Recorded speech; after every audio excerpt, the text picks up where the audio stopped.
យើងអាចមើលកុននិងយើងអាចមើលរឿងដែលផលិតឡើងដោយភាពច្បាស់លាស់និងផលិតឡើងដោយភាពត្រឹមត្រូវប៉ុន្តែយើងមិនដែលបានឃើញពីឈុតឆាកនៅខាងក្រោយនេះគឺភាគតិចមែនទែនបងប្អូនដែលបានមើលឈុតឆាកនៅខាងក្រោយភាពយន្តបាទភាពយន្តមួយគឺទាមទារការអត់ធ្មត់និងការរៀបចំខ្ពស់មែនទែនមិនថារឿងភាគឬក៏រឿងដុំរឿងសម័យបុរាណនេះទេបាទហើយ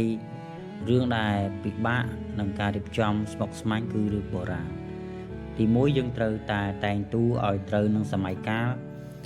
ហើយទី2យើងត្រូវការរៀបចំប្របរៀបចំឆាកពីល្ខោនហ្នឹងណារៀបចំឲ្យស្អាតដើម្បីមើលទៅដូចមែនទែនហើយជាពិសេស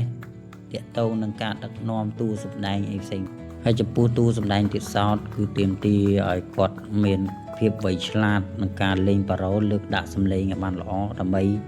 រឿងចេញទៅកុំឲ្យមានការឆ្កង